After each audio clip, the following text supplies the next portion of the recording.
Et c'est parmi nos trucs de vieux garçons, là, nos habitudes, nos spécificités à faire marrer la terre entière. Il y en a une, moi, pour laquelle j'ai une tendre affection, c'est ce qu'on pourrait appeler le syndrome Poulidor. Voilà. Ça vous parle, Poupou, hein?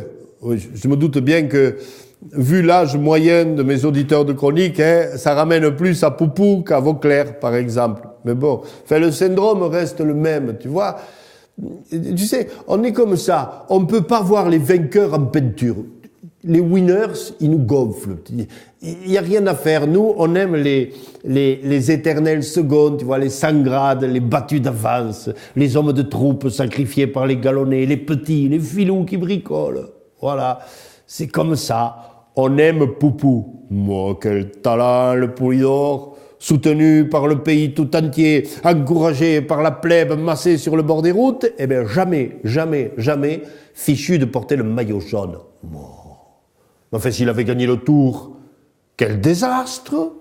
Il aurait fini par laisser derrière lui la même image qu'Anquetil, que Merckx, que Hinault et autres Armstrong, hein? Armstrong, lequel, en plus d'être un génie de la trompette et d'avoir marché sur la Lune, nous a piqué le Tour. Non mais, hein, rien à dire, tout cela, c'est des bons pédaleurs, des athlètes, des fins stratèges, mais franchement, hein, pas de panache, pas de grandeur, tiens, même pas fichu de perdre. Et vous croyez pas que le syndrome Poupou, ça s'arrête au vélo, hein? Regardez la dernière Coupe du Monde en rugby. Eh bien, gagnante contre le Pays de Galles, l'équipe de France a été vilipendée, critiquée, descendue en flammes, mais battue en finale contre les Blacks, portée au nu, encensée, adorée. On est comme ça. On n'aime pas les vainqueurs. Voilà. En économie, l'Allemagne nous agace, alors que la Grèce, elle nous est sympathique. En géopolitique, Kadhafi ou Saddam Hussein, ils commencent à nous apparaître sympathiques quand ils prennent des bombes sur le coin de la tronche. Hein? DSK,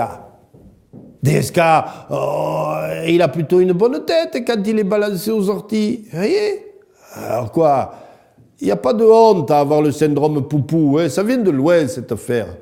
Du temps où chaque jour, il fallait courber la tête, payer l'impôt à monsieur le marquis, hein, enlever son chapeau. Eh oui, en ces rudes temps, le soir, la nuit, dans l'obscurité des chaumières, on s'inventait un monde où on était les vainqueurs, tu sais, le monde de Thierry Lafronde, de Jacou le Croquant, d'un Cyrano Deschamps, quoi, voilà. Ça nous vient de loin, et ça nous tient au corps. Parce que décidément, il y a toujours des petits marquis qui veulent nous faire baisser la tête. Pas cons, les marquis de la finance. Ils ont compris qu'on s'y trouvait bien dans le syndrome Poupou, alors ils nous y encouragent. Reste second, petit, reste derrière, ne te rêve pas un vainqueur, reste à ta place. Mais gare, hein, à force de pousser le Poupou, les sangrades pourraient bien un jour, par hasard, comme ça, hein, à cause d'une chute ou d'un coup de bambou dans la montée du col, ils pourraient bien se retrouver en tête du peloton. Et va savoir si les moins que rien, les bas de peuple n'y prendraient pas un peu goût aux rayons de soleil jaune. Alors, au Anquetil, Armstrong, Merckx, Sarkozy, Barroso et autres habitués des premières places, je dis avec amitié mais fermeté, faites quand même gaffe au syndrome Poupou, quand les petits relèveront la tête, les grands, ils la perdront vite. Enfin, ce que j'en dis, moi, hein. Allez, portez-vous bien, restez couverts, mais vivement le prochain tour.